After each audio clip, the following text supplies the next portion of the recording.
Luke 2:1-7. The birth of Jesus. In those days, a decree went out from Emperor Augustus that all the world should be registered. This was the first registration, and was taken while Quirinius was governor of Syria. All went to their own towns to be registered.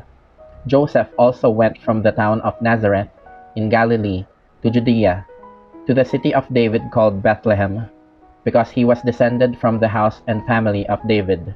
He went to be registered with Mary, to whom he was engaged and who was expecting a child.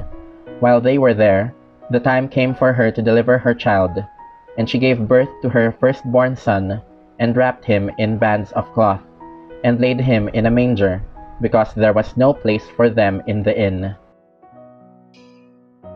So it's Christmas, and we who follow Jesus, we remember and celebrate that event where God became flesh, became one of us, as what the first chapter of the Gospel of John says. But the message of Christmas is not just about the one-time event.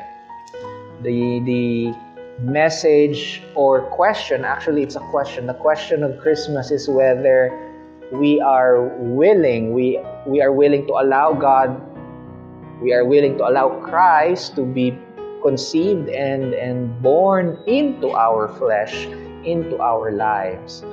Yes, we believe that God became flesh, and God did so to become human, to be born as a human, but also in becoming human, we may be born into God, born into God's life.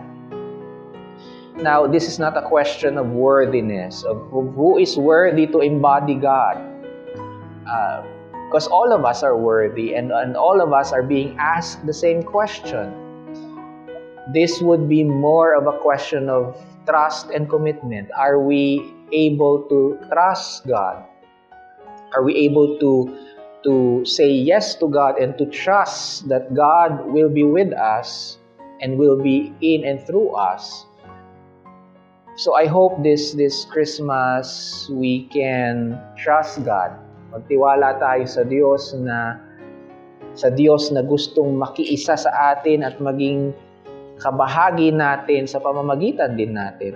I hope we can trust this God who desires to be in our flesh intimately, lovingly, faithfully.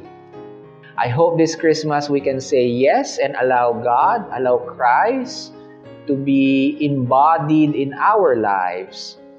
And in this embodiment, in Christ becoming in our flesh, I hope Christ will transform us, transform our lives, our bodies, our genders, our sexualities, and all other kinds of differences, our whole being be transformed in as much as Christ is transformed into our flesh, into our bodies. And so, may love and justice be embodied in and through us. And doing so, may our lives, may Christ be alive in our world today. Isang maligaya at mapagpalayang Pasko sa inyong lahat.